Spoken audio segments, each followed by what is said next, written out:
안녕하세요. 화요일 아침 묵상입니다. 오늘도 주 안에서 평안하고 복된 하루가 되시기를 축복합니다. 여러분, 만약 달리기 경주를 하는데 모든 선수가 정해진 결승점이 아니라 엉뚱한 잘못된 결승점을 향해서 열심히 달려가는 모습을 본다면 여러분 어떤 생각이 드시겠습니까? 아마 정말 황당하고 어이가 없을 것입니다. 근데 실제로 그런 일들이 있었습니다. 2013년 4월에 영국의 한 마라톤 대회에서 있었던 일인데 당시 1등과 격차가 많이 벌어진 2등 선수가 열심히 뛰다가 그만 길을 잘못 들었습니다. 그런데 문제는 그 2등 선수를 따라오던 5천여 명의 선수들이 다 그 2등 선수를 따라서 달린 것입니다. 그래서 어떻게 되었느냐? 그 5천여 명의 선수들은 최선을 다했지만 다 경로 이탈로 실격 처리가 되었습니다. 그리고 그 경로 이탈을 하지 않은 단 한 명의 선수에게만 메달이 주어졌습니다. 정말 어이가 없는 일이었죠. 그런데 오늘날 많은 사람들이 그렇게 엉뚱한 인생의 결승점을 향해서 달려가고 있습니다. 결국 허무하게 끝나버릴 삶의 목적을 달성하기 위해서 열심히 달리고 있습니다. 그러면서도 나는 잘 가고 있다고 오해하고 있는 거죠. 바울이 사역을 했던 당시에도 잘못된 인생의 결승점을 향해서 열심히 달려가던 자들이 있었습니다. 자신의 이 배, 즉 자기 욕망을 채우는 것에 몰두한 땅의 일을 생각하는 사람들, 그리고 율법주의자들과 같이 자신의 이 종교적 탐심을 이루기 위해서 눈이 먼 사람들이 있었던 거죠.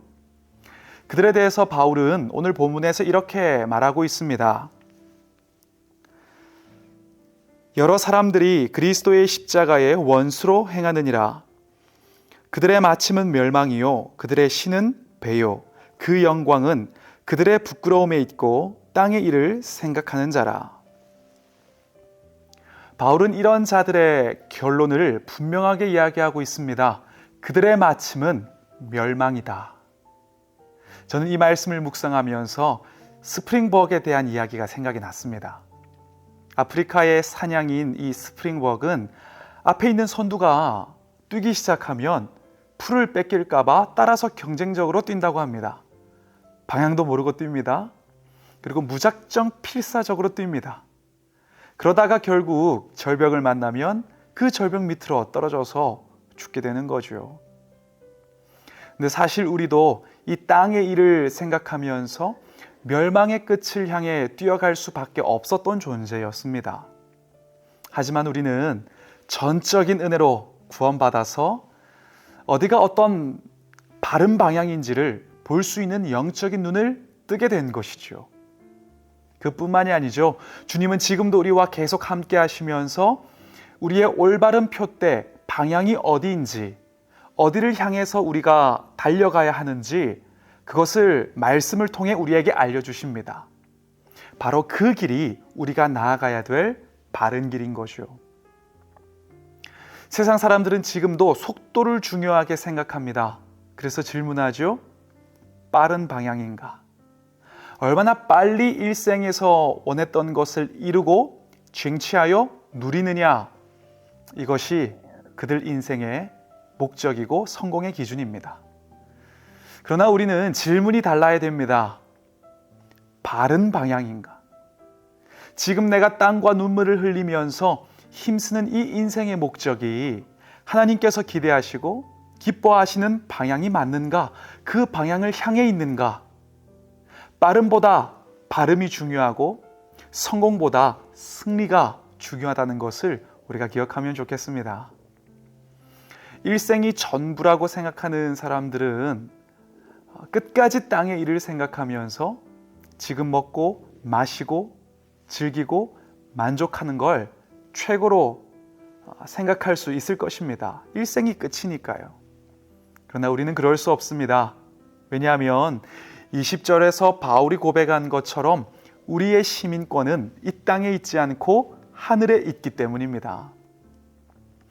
아시듯이 시민권은 특권도 누리지만 거기에 맞는 삶도 요구되어집니다.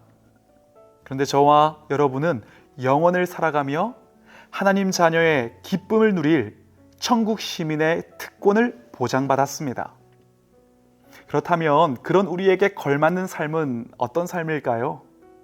바로 주님을 사랑하는 삶이죠. 그 사랑이 사명으로 표현되어지는 삶인 것입니다. 근데 사실 이 사랑에 의한 사명은 사명이라고 쓰고 축복이라고 읽어야 맞는 것 같습니다. 왜냐하면 사명의 삶은 곧 미래의 상급, 부르심의 상을 준비하며 살아가는 특별한 영원을 향한 은혜이기 때문입니다. 본문을 보면 바울은 주님을 만난 이후로 끊임없이 이 사랑으로 인한 사명의 길을 달려갔습니다. 많은 교회를 개척하고 성도들을 세웠지만 단 한 번도 여기까지면 됐다, 이 정도면 충분하다, 다 이루었다 라고 말하지 않았습니다. 끊임없이 주님의 사랑을 알았고 주님을 사랑했기 때문에 끊임없이 그 사랑의 사명으로 달려갔습니다. 그래서 오늘 본문을 보면 오히려 바울은 이렇게 고백을 하고 있는 거죠. 내가 이미 얻었다 함도 아니요 온전히 이루었다 함도 아니라 오직 내가 그리스도 예수께 잡힌 바 된 그것을 잡으려고 달려가노라. 표대를 향하여 그리스도 예수 안에서 하나님이 위에서 부르신 부름의 상을 위하여 달려가노라. 바울은 과거의 성공과 자기의 업적에 만족하거나 집착하지 않았습니다. 끊임없이 표대를 향하여 하나님이 부르신 부름의 상을 위하여 달려갔습니다. 영원히 후회하지 않을 올바른 표대를 향하여 끝까지 달려간 거죠. 왜냐하면 여전히 주님을 사랑했고 그 사랑이 사명의 삶으로 표현되었기 때문입니다. 저는 저와 여러분도 오늘 하루를 살아가면서 그렇다면 나의 표대는 어디를 향해 있는지, 바른 방향인지, 주님을 사랑하는 사랑에 의한 삶인지 이것을 점검해 보면 좋겠습니다. 나는 왜 오늘도 존재하는가? 나는 왜 이 일을 하고 있는가? 나는 왜 지금 이 아이들을 양육하고 있는가? 나는 지금 왜 그것을 갈망하고 인생에서 원하고 있는가? 그 모든 질문에 대한 답이 주님 사랑에 의한 사명의 방향과 일치하길 소망합니다. 독일의 신학자인 보네퍼는 제자라는 말 대신에 뒤를 따르는 사람이라는 표현을 자주 사용했습니다. 주님이 앞서가신 그 뒤를 묵묵하게 따라가는 것이 바로 제자라는 거죠. 지금 우리가 바라보는 그 사명의 표대, 주님이 먼저 그곳을 향하여 나가셨습니다. 바울도 그 주님의 뒤를 따랐고 계속해서 그 뒤를 따른 자들의 역사가 바로 복음의 역사입니다. 그 길을 우리가 뒤따라가고 있는 거죠. 그것이 우리가 향해야 할 표대입니다. 오늘 우리가 살아가는 삶의 자리에서 그렇게 나에게 주어진 그 영광스러운 사랑의 표대를 향하여 우리가 나아갑시다. 우리 모두가 그렇게 어디서 무엇을 하든지 사랑의 마음으로 바른 목적과 방향으로 달려가면서 그 영광스러운 부름의 상을 오늘도 준비하는 여러분이 될 수 있기를 간절하게 소망하고 축복합니다. 기도하겠습니다. 사랑의 아버지 하나님, 우리를 부르신 바로 이 하루 가운데 또 주신 이 축복의 기회를 살아가면서 표대를 향하여 나아갈 수 있도록 주님 도와주시옵소서. 표대를 향하여 달려나갈 때에 이 세상에서 누릴 수 없는 놀라운 하늘의 상급을 또 준비하는 기회가 우리에게 될 줄 믿습니다. 이 믿음으로 강건하게 오늘도 나아가는 우리가 되게 하여 주옵소서. 예수 그리스도 이름으로 기도드립니다. 아멘. 내게 유익하던 것을 다 해로 여기네. 구주를 위하여 모두 다 버리네. 모든 것을 잃어버려도 나깝지 않음은 예수를 가장 고상함이라.